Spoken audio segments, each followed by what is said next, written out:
Hey guys, welcome to part 2 of setting up a teaching blog. We're just going to jump in and get started straight away, so let's go. Okay, so the first thing you're going to need to do is you are going to have your blog open, so we're just going to be on our dashboard. And the second tab you are going to need open is you are going to have to open the teaching standards. So I'm just going to look up AITSL and it's the very first one, so click on that one. Now if we're going to go teachers, we're just hovering at the moment and we're going to click on Australian Professional Standards for Teachers. If we scroll down a bit here, it's got a few different things we can look at. What we need to be going to today is the standards themselves. Okay, and this is what it'll look like. Now if you are still at uni, you will be using the graduate ones. If you are recently out of uni, you'll be using the proficiency ones, and obviously if you've been out for a while, you'll be going highly accomplished and you may even be going lead as well. So I'm going to use the proficient standard today, just because that's where I'm sitting, and I can show you how I've set up mine, and I will show you how to set up the categories on your blog. And then we'll just have a quick little play with, how to add them when you're doing a blog post. So if we go back to here, once again, we're just going to hover, we'll hover over posts, and we're going to go down to categories. Now this is adding them in. Once you've added them in, unless you delete them for some reason, you won't have to add them again. We'll jump over to mine and we'll just see what it'll look like in the end. So it does look like a lot, but it's really just a lot of copying, pasting really.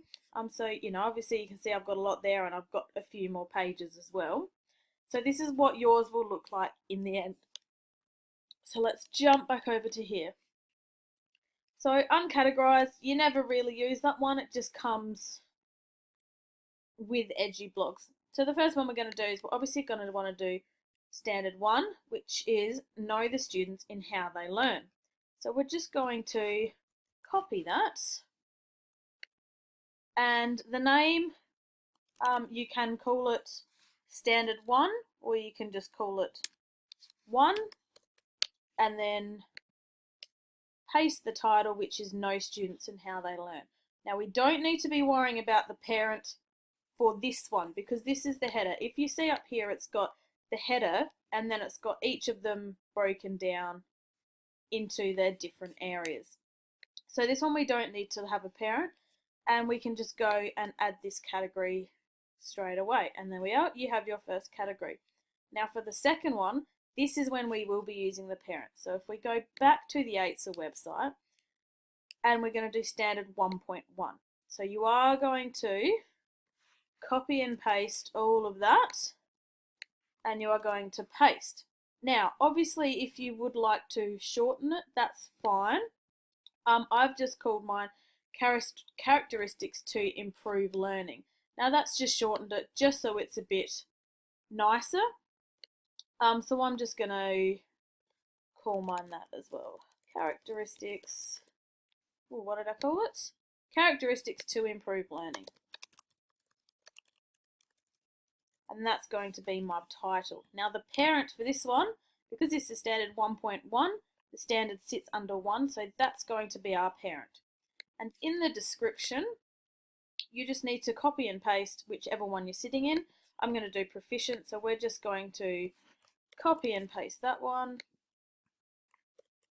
chuck it in the description and go add new category. And there we go. So now it's got that little dash there, so that's saying this is the parent. So that's like the big umbrella, and then you're looking at all the different subheadings, I suppose, under that. So we'll go and do a few more together and then I'll show you what the finished product will look like.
Okay, so you'll see I've just turned off the parent because I have finished filling in standard 1, which is no students and how they learn. So we're just going to add standard 2 now, and you will want to make sure the parent is off. So standard 2, know the content and how to teach it.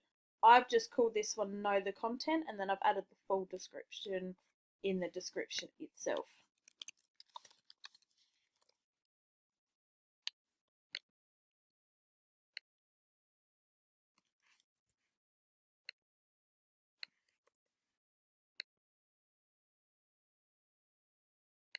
Okay, so now it's really up to you guys. Just keep following these steps. It really is just a lot of copying and pasting. But like I said, once you've done it, you've done it. Alright, so you would have noticed before when you were adding the categories, every time you added a new category under the parent, it put the newest ones on top. And I've just refreshed the page, and it has, it does put them in the correct order. So you don't have to worry about trying to do them in a different order. Now I'm just going to show you how to use them when adding a post. I'm just going to go back over to mine because I've already got all of them on here. So over here you will see posts, and there's all posts, add new, categories and tags. So we're just going to go add new because we're just going to show you a quick little way just to how to add your categories. I'm not going to publish this, so that doesn't matter. Yay for being a teacher. And obviously, you will do an actual post to do, you might have created a resource, you might want to share it, you might be reflecting on a lesson, you might be reflecting and sharing your knowledge from a professional development session that you've gone to. So it really depends what you're posting as to what categories you're adding.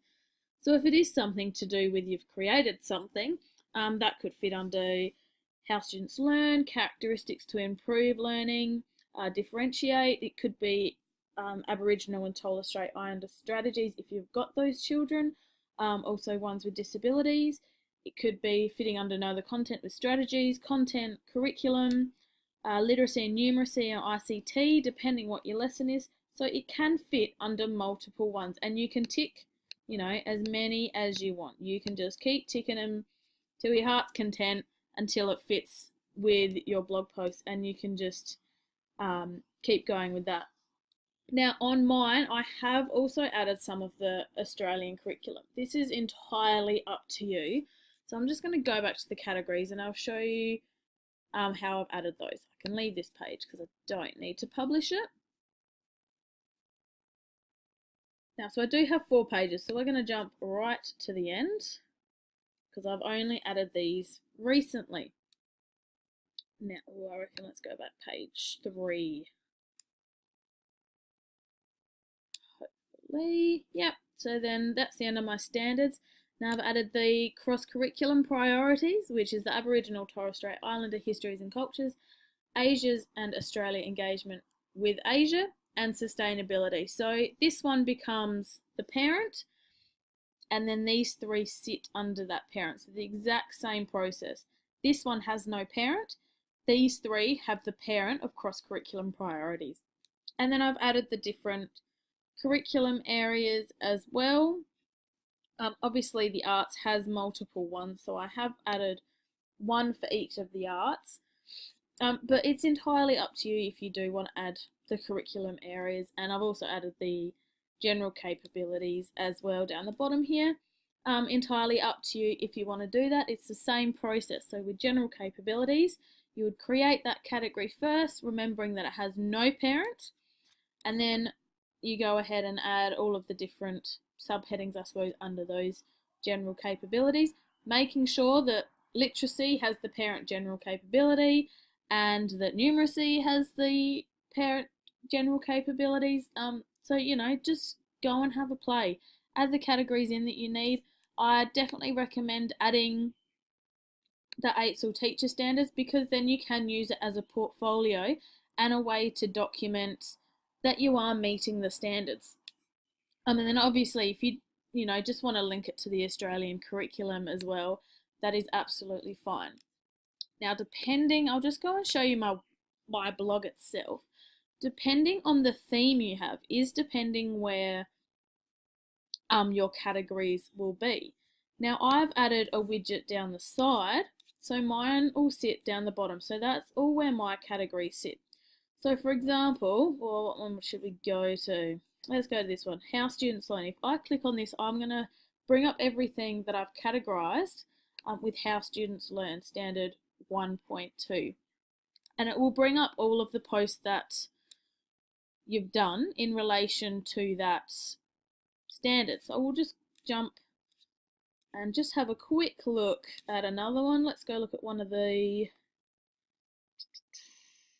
let's look at teaching networks. Let's see if I've actually posted anything in this one, and I have got a few different ones in that one. So, you know, it's just an easy way for you to document that you are meeting the standards. So I hope that tutorial of adding categories helped you. As always, having a go and just diving in is the best way to learn. If you've got any questions, let me know in the comments section below this video. You can also grab me on Twitter. I am at Jess Ottewell if you've got any questions. And make sure to subscribe to me if you haven't already to get notifications every time I post a new video. So there's always plenty to learn when setting up a teaching blog. I'm still learning myself, but if you've got anything in particular that you would like to know more about, let me know in the comments section below, and that may be part 3 of this series. Thanks guys, and I'll see you next time.